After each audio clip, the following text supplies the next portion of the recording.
Got it. I was thinking about the conflicts that I have between, people pleasing and obligations on this side of the body versus, finding my true power and being assertive and really owning what I want to do. It's interesting. A few people have announced that, oh, I'm getting married or I'm having children, and part of my FOMO or part of my sense of people pleasing, oh, maybe I should, and I get confused by what other people do, that I should do that. Oh, I'm 40, I should do that. And it's like, is that just obligation or following the social norm, or what do I really want? I want like a deep relationship and to explore the world and adventure. So more like not following other people, not conforming, but finding what I really want. And sort of that's what my thought process has been over the few sort of couple of weeks. And another thing is that sort of conflict between being safe and in my own little familiarity of life and having a stable job, a stable relationship, versus having that ebb and flow of like, oh, adventure and anything can happen, and the spontaneity and that freedom, and how I can marry the two together, because I think, me, that my soul and my, I'm quite like bouncy and I'm all over the place.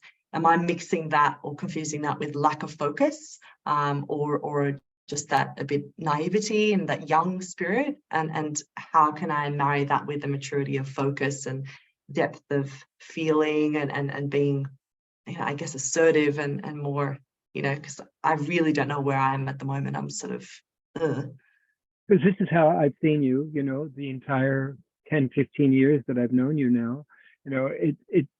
I see that same pattern, that on the one hand, that lust and desire and proclivity, tendency towards freedom and adventure and expression.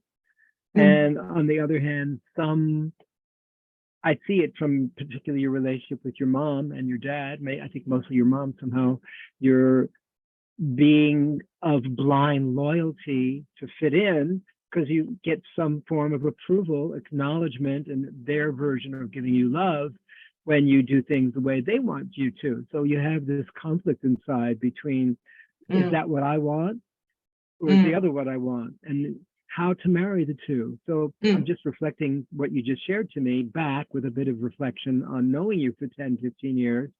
What do you suppose would be the marriage of, on the one hand, this, do it with your hands, and on the other hand, that, where you can show me with your hands. Each has a unique strength, but each one by themselves is missing something that the other one has. I think this is the answer. It's not like homogenized, milky milkshake mixture where you can't tell what's in it, like a sundae where you can't tell what am I eating? Is that the cherry or is that the nut or the but it's allowing the distinction to still remain between the uniqueness of belonging, like that in this hand, I don't know which is which for you, but it doesn't matter. The uniqueness of belonging on one hand, and the uniqueness of belonging to yourself on the other hand. Like, who cares whether you fit in when you're already a octagonal peg in, you'll only fit in an octagonal hole. You're not going to fit into a square or even a round hole. So let's dive deeper with this conversation. On the one hand, and the other hand, let's start with that. Yes, on the one hand, I like the stability and the safety of having a clear path and following the social norm, and makes me feel normal and secure. But on the other hand, I want to be my own person and have that sense of individuality and that creativity and that buzz. If I can merge the two, it's about finding my tribe, really, like eccentric people, individual people that I can be myself with and be free with, if you know what I mean. Like, it has that stability of bond together, but within that, you can still be yourself. I did find that with that Radiance dance. I did find that sort of tribe, every weekend was like a religion, and, everyone had their own eccentricities and different, but you still had that togetherness. And Are I you think talking about the Michelle's 5 rhythms on yeah, Sunday? Michelle's 5 rhythms, or even in acting groups that I've been in, Okay.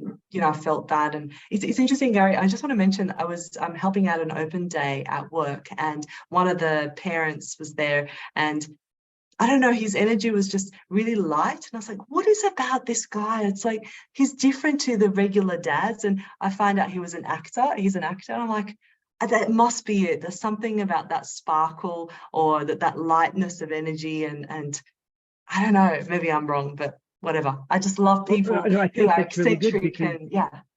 because you are, you know, you are an actor, a performer, a dancer, an expressor, a model. You've done all these things, and that's part of your nature, part of your developed nature, that you are come alive when you exude your full expression of emotions in these ritualized, creative ways. You do, and it's great, and it's a big part of your nature. So let's do this. We have the one hand and we have the other hand. Now, one hand would say to the other hand, look, I don't like feeling alone in this. You have some abilities, whichever one you're pointing to now, it doesn't matter, that I would appreciate rubbing off some of that on me, and maybe you being a little less judgmental or a little less afraid or less in the background, or you less having to take, you know, center stage or overpower me. And in exchange, I will give you more fun or more ease or more of a feeling of enjoying yourself, so you don't just succeed and fit in. And this one goes, okay, I like that. I like your proposal. Okay, I'll be less pushy and just telling you that I know what you need to do best. And if I relax a bit, I'm going to have a better time because you can show me how to relax. You're good at that. And I can give you some structure and some feeling of belonging and fitting in, so you can have the best of both. Well, that sounds good to me too. Well, let's shake on it. Good. Well, we're together on this, aren't we? Yeah. So do your version of that. That's my setting it up, setting the stage. Now you do your version of that. Let's see what you do with it. Okay, so yeah, this is the secure me and this is the freedom me. So the secure me is like, oh, I want that sparkle, I want that freedom. Can I just have a little bit of that? I love how you're so, bless you, so light, bless you again, so light and vivacious and creative. And I do like my familiarity, but can I just have a little bit of this? It's like, yeah, I do like you too. I like that sense of belonging. You've got a structure, stability. It's very predictable, your life, but it's a little bit boring. So, but I do like the sense of belonging that you have. So I can have a bit of that.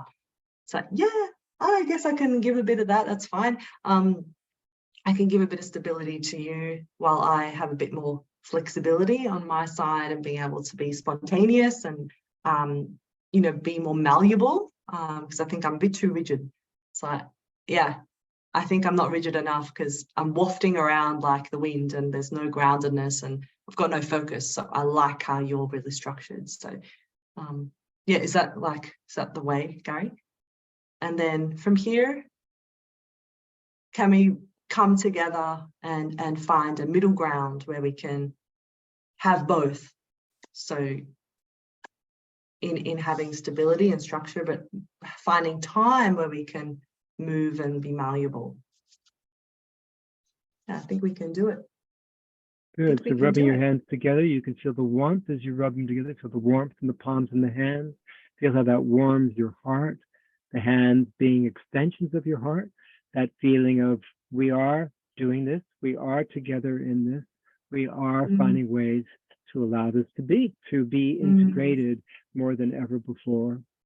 So that's a good example of how the principle of seeing two extremes, each one out of balance in its exaggeration, have a feeling of an interdependence that is more powerful than the sum of its parts separately. So that's the first part of this exercise. The next part is to take that point and that example that you just showed, P, E, A, and to now give an application. This is the P formula, the cycle of communication for every point, backed up by a good example, which you just demonstrated. Now, how does this apply to you, Charlotte, in a way that you can say, okay, starting tomorrow, when I am working, or when I'm making phone calls, or when I'm taking a break. Here's what I'm going to do differently. So give me a few examples. Take your time, starting with one. Whatever comes up, that's it. Now, these are applications of how you now can practice what you just set forth as homework. So here we go. Starting tomorrow, or starting this second, or starting tonight, or on my next phone call, or when I meet with so-and-so. And here's how I'm going to practice putting these two together. We'll bring out the best of both. Go ahead. Yeah, I used to listen to music on the way to work, so that's something I can do. It'll just bring a spring in my step and put me in a good mood, to get me motivated. What else can I do? Yeah, if it's a nice, I keep forgetting, when it's a nice day, I can just go for a walk to get a cup of tea, or maybe offer coffees to people. With my colleague, we can just go out, having like little mini breaks throughout the day where you can just, look outside of the box of the office, breathe fresh air, have some sun on my skin, and do something generous for someone, maybe compliment someone, buy them a cup of tea or a coffee. That'll just lift my sense of morale as well. Yeah, and then maybe tomorrow night I can cook dinner with my partner, or something that's I think that's showing that I've got the structure of the work day from 9 to 6, and then I've got things in the morning and the evening that sort of allow for things to happen that's not structured, a bit more creative or enjoyable, and like maybe making dinner is a creative act as well. So yeah, or watching a movie or something. So Good. So what did that just tell you? Tell me, what did you just notice by giving, without any hesitation, by the way, clear examples from the beginning of the day, where you're at work and you can take a walk, you can have a drink, you can offer others to drink, you can be showing how much you care, you can be in service, you can be with your partner cooking dinner, you can do something slightly different there, you can see a movie. So I'm just reflecting what I heard you just say, active listening. So how does that seem to be a demonstration of the marriage of these sides that actually has been held separate? I don't know what to do, I'm this or that, which is really a habit. This or that, this or that.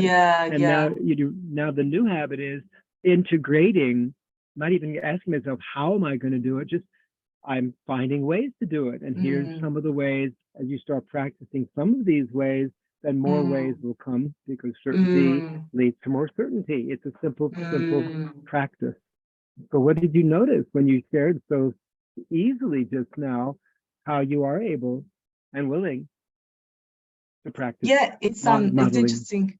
It's interesting how one triggered the other, one sort of idea triggered the other. So those things that have helped me in the past, how I've like, oh yeah, the music, that's right. I almost needed someone to prompt me. It's like, okay, come on, and it did lift me up a little bit, like energetically, and it just made the whole day seem much lighter and more like easier to manage, and how should I say, it just keeps me less locked in, what I mean, just makes me think that I'm not stuck. I can move beyond that through creative thinking, I guess. It's like there's always wiggle room. It's not like a clear cut black or white. So. No, and notice how your somatics, how the body energy and sensations and locations is shifted by being willing to come from a place of marrying these parts. What's physically different now in the body, even as you're nodding your head in affirmation with me? What do you notice physically that's shifted from practicing this exercise? Well, I guess I'm moving like a little snake. Like I'm just like, yeah, as opposed to like that rigidity. And yeah, I guess I feel a little bit looser in my body. Yeah. Yes, that's right. And the smile is larger, and your dimples are showing, and your eyes are bright and glowing. And there's this laughter, and just a feeling of more uplift, more lightness, more energy moving through you. It's heavy when you start battling between sides. It's a bit of a war, and it always brings a person's energy down when you're in some kind of a conflict. So what are you going to remember about this exercise so you can come back to it before we move on to another exercise or whatever else we do here tonight? What are you going to remember about this so you can return to this or similar exercise, tool, practice whenever you need to? When you forget, what are you going to remember? Actually, that it's actually important to have both, so to have that balance, because staying on one level all the time on this side, for example, it makes you too rigid and stiff and tense and quite depressed. Whereas if, I guess, you stay on this side too much, you can become unfocused and lofty. So it's important to, you know, I guess I can probably just feel it in my body if I'm starting to feel a bit down, or if my posture's craning over, if I feel a bit tense, then I'm probably just way too focused or maybe on too one-sided. So I guess it's just more awareness, really, if I'm feeling that way. Like I jotted that note down, like even journaling, so I can sort of notice how I'm feeling. Oh, okay, so that's feeling that conflict again. All right, I can maybe put the arms out again. Okay, so how am I feeling? One side, other side. All right, how can I sort of, you know, find harmony in that? And that's with people too. I think that's congruent to, or congruent maybe, or equivalent, I guess, to people as well.